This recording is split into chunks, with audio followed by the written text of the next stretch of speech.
যখন আমি শহরে আসলাম তখন আমার খালার বাড়িতে থাকতে হয়েছিল। আমার খালাতো বোন যে আমার থেকে বয়সে ছোট, তার সঙ্গে একই ঘরে থাকতাম। প্রতিদিন যখন কাজ থেকে ক্লান্ত হয়ে আমি আমার বিছানায় শুয়ে পড়তাম, আর সে আমার পাশে ঘুমাও। সেই রাতে বাড়ি ফিরতে একটু দেরি হয়ে গিয়েছিল। বাড়িতে ঢুকে বিছানায় গিয়ে শুয়ে পড়লাম। চোখ বন্ধ করে বিশ্রাম নিচ্ছিলাম। কিছুক্ষণ পর সে আমার পাশে বসল। নিঃশব্দে মাথায় হাত বুলিয়ে দিন। তারপর ধীরে ধীরে আমার পায়ের কাছে বসে শান্তভাবে মেসেজ করতে লাগল। সে আমাকে বলল, যতক্ষণ না তুমি পুরোপুরি না ঘুমাচ্ছ, আমি তোমার পাশে আছি। এই বলে সে আমার পা ম্যাসাজ করতে, তারপর পা মালিশ করার নামে আমার সাথে যা করেছিল তা শুনলে তোমাদের হুঁশ উড়ে যাবে। সেদিন সকালে শিখা আর আমি দুজনেই বাড়িতে ছিলাম। শিখা এসে আমার দিকে এগিয়ে এসে বলল, ভাইয়া, যদি কিছু প্রয়োজন হয় তবে নিজে বিদায় জানাতে পারো। সে আমার সামনে এসে দাঁড়ালো এবং আন্তরিকভাবে হাত বাড়িয়ে দিন। তার এই আচরণে আমি কিছুটা অবাক হলাম। তার মধ্যে নতুন এক ধরনের আত্মবিশ্বাস ফুটে উঠেছে। সে আমায় বলল, যা ইচ্ছে করতে পারে, তবে আমাকেও কিছু সাহায্য করতে হবে। আমার খালাতো বোন দেখতে অনেক সুন্দর ছিল। তার চলাফেরা, আচার আচরণ আমাকে মুগ্ধ করত। তার গায়ের রং ছিল ফর্সা। শহরে থাকার কারণে সে সবসময় ছোট পোশাক পরে থাকত। এই পোশাকে তাকে অসাধারণ লাগত। কিন্তু সে আমার সাথে এমন কিছু করবে সেটা আমি ভাবতেও পারিনি। আজকের গল্পটা শুনলে তোমাদের মাথা গরম হয়ে যাবে। আশা করছি তোমাদের ভালো লাগবে, তাই কেউ মিস করো না।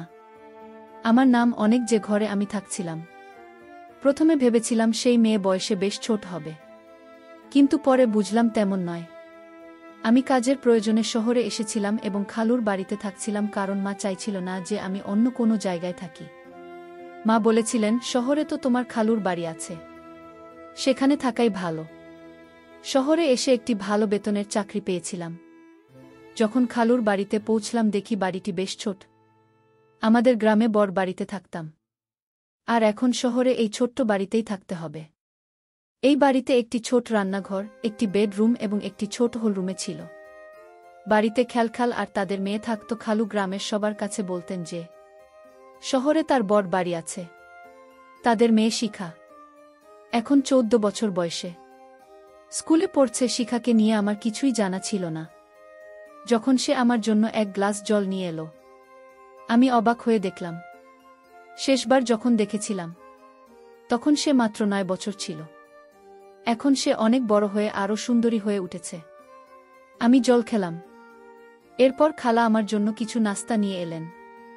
আমার খালু আমাকে দেখে বেশ খুশি হয়েছিলেন, কারণ মা আগেই তাকে বলে রেখেছিলেন যে আমি কিছুদিন শহরে তাদের বাড়িতে থাকব। যদিও আমার একটি ভালো বেতনের কাজ ছিল, মা বরাবর বলতেন যে অন্য ছেলেদের সাথে থাকলে আমি হয়তো খারাপ হয়ে যাব। তাই মায়ের ইচ্ছাতেই খালুর বাড়িতে থাকার সিদ্ধান্ত নিয়েছিলাম। যখন আমার খালাতো বোন শিখা আর আমি প্রথম দেখা করলাম, সে আমাকে দেখে কিছুটা চুপ ছিল। খালু খালার বাড়িতে একটা ছোট ঘর ছিল শিক্ষার জন্য, আর খেলখাল নিজের ঘরে ঘুমাতে। আমি খালি ওকে বলেছিলাম মাঝে মাঝে আমার কাজ করতে দেরি হয়ে যায়, তাই একটু আলাদা ঘরের দরকার। তাহলে বললেন আমি যেন শিখ আর ঘরে থাকি। শিখা কিছু দিনের জন্য হলে চলে গিয়েছিল, আর আমি তার ঘরে থাকছিলাম। কিন্তু কয়েকদিন পর শিখা বলল যে হলে তার ঘুম ঠিকমতো হচ্ছে না, তাই আবার ঘরে ফিরে আসলো। এরপর থেকে এসে আমার পাশে ঘুমোতে লাগল। শিখা দেখতে সুন্দর আর তার বয়সও বাড়ছে। খালুর বাড়িতে থাকতে থাকতে 1 মাস পার হয়ে গেছে, আর এই সময়ে শিখা আমার অনেক কাছের মানুষ হয়ে উঠেছে।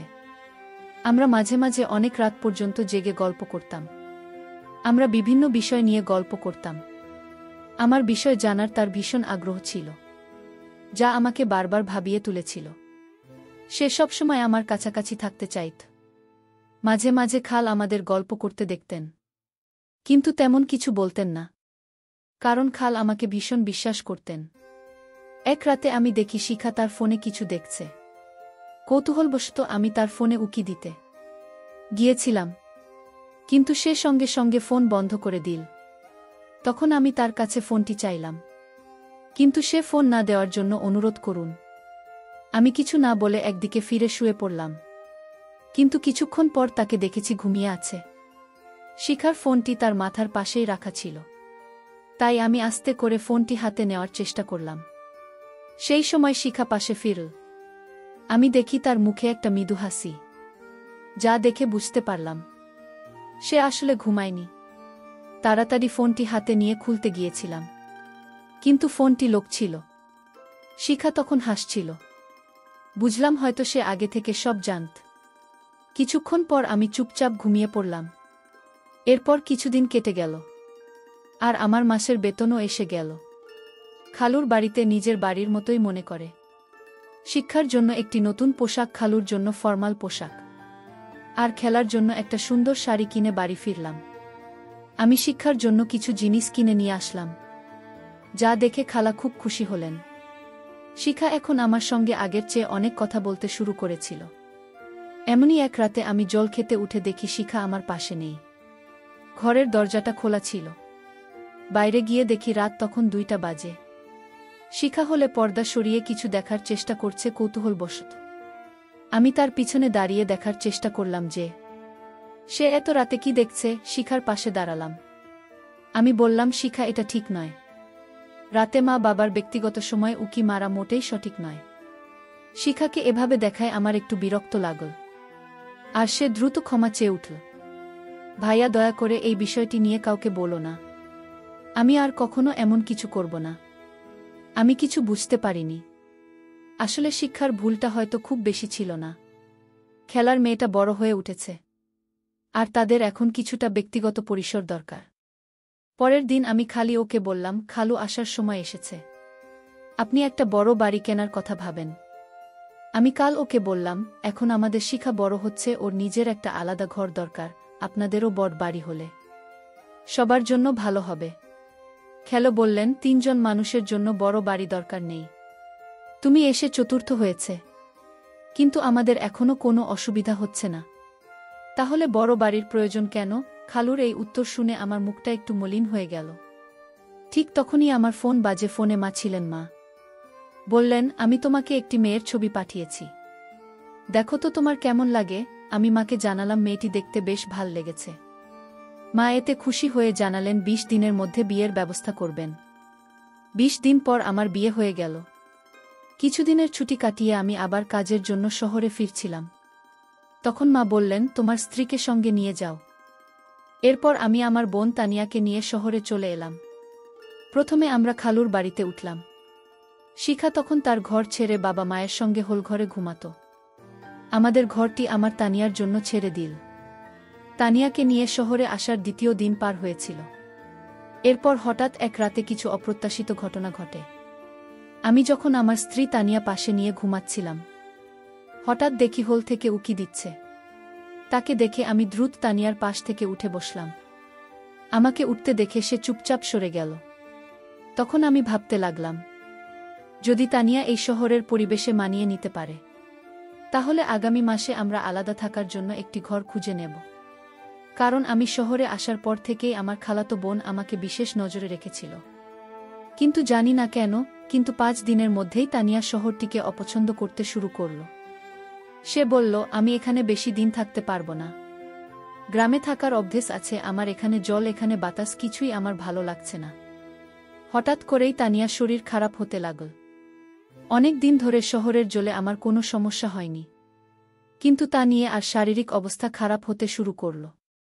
তাই সে গ্রামে ফিরে যেতে চাইল, আর আমি তার শারীরিক অবস্থার কথা ভেবে তাকে গ্রামে পাঠিয়ে দিলাম। এরপর আমি খালার বাড়িতে একাই থাকতে শুরু করলাম। তানিয়ার প্রতি আমার যতটা ভালোবাসা থাকার কথা ছিল, ঠিক তত যেন অনুভব করছিলাম না। তার ছবি দেখে যেমন ভেবেছিলাম, বাস্তবে তেমনটা ছিল না। বিয়ের সময় তাকে দেখেছিলাম খুবই আকর্ষণীয়, কিন্তু বিয়ের পর মেকআপ ছাড়া দেখলে তাকে কিছুটা আলাদা লাগত। আমার স্বপ্নের মতো ছিল না। তবে সে অনেক ভালো এবং নির্ভরযোগ্য, তাই ওর সঙ্গে জীবন কাটানোর সিদ্ধান্ত নিলাম। তানিয়া গ্রামে চলে যাওয়ায় আমার জন্য পরিস্থিতি একটু স্বাভাবিক হয়ে গেল। আমি শহরে কাজ করছিলাম, আর একা থাকার জন্য আলাদা খরচ করার প্রয়োজন মনে করিনি। মায়ের ইচ্ছাতেই খালুর বাড়িতেই থেকে যেতে এমন হলো ভালো। তা নিয়ে যাওয়ার পর 3 দিনের ছুটি নিয়ে বিশ্রাম নিলাম, কারণ কাজের চাপে বেশ ক্লান্ত হয়ে পড়েছিলাম। ছুটির দিন সকালে খালু তার কাজে বেরিয়ে গেলেন, আর খালা ও প্রত্যেক দিনের মতো তার অফিসে চলে গেলেন। সেদিন সকালে শিখা আর আমি দুজনেই বাড়িতে ছিলাম। নাশতা করার পর আমি আমার ল্যাপটপ নিয়ে শোবার ঘরে যাচ্ছিলাম। ঘরের দরজায় কোনো খবর ছিল না। এই দরজা সবসময় খোলা থাকত। হঠাৎ শিখাকে দেখলাম। তখন ভাবলাম, কোথায় আমার শ্যামলা তানিয়া বউ, আর কোথায় শিখা? দুজনের মধ্যে যেন একেবারেই মিল নেই। এতদিন শিখা আমার আশেপাশে ছিল, কিন্তু কখনো তাকে এভাবে দেখিনি। তার উজ্জ্বল গায়ের রং দেখে এক মুহূর্তের জন্য মনে হলো ভাগ্য যেন আমার সঙ্গে একটু খেলা করছে। তারপর তার কালো লম্বা চুলের দিকে তাকালাম, যা আমার মনে এক অদ্ভুত সাড়া জাগিয়ে তুলল। কিছুক্ষণ পর আমি যখন ঘর থেকে বের হলাম, তখনও তাকে দেখছিলাম, আর মনে হচ্ছিল সত্যিই অসাধারণ সুন্দর। খ্যালখ্যাল সাধারণত মধ্যবিত্ত হলেও শিখার সৌন্দর্য যেন। সেদিন রাতে শিখা আমার ঘরে এসে বলল, ভাবি তো গ্রামে চলে গেছেন, এখন আমি আবার আমার ঘরের শান্তিতে শুতে পারব। তাই আমি তাকে আগের মতো আমার ঘরে এসে অনুমতি দিলাম। সেই রাতে ঘর অন্ধকার ছিল, আর কিছুক্ষণ পর আমি শুনলাম কারো পায়ের শব্দ। ঘরের আলো জ্বালিয়ে দেখি শিখা তার আলমারি পোশাকের কাছে দাঁড়িয়ে আছি। কিছুক্ষণ পর আবার একবার আলো জ্বালান। তখন দেখলাম শিখা এমনভাবে দাঁড়িয়ে আছে। তাকে এইভাবে দেখে আমি একটু আকস্মিক পেলাম। তারপর আবার আলো বন্ধ করে ঘুমিয়ে পড়লাম। পরের দিনও আমার ছুটি ছিল, কারণ আমার পুরো 3 দিনের ছুটি ছিল। তখন আমার এক বন্ধু প্রস্তাব দিল, চলো আজ কোথাও ঘুরতে যায়। দুপুরে আমরা বের হলাম, আর তখনই দেখলাম শিখা বন্ধুদের সাথে বসে গল্প করছে।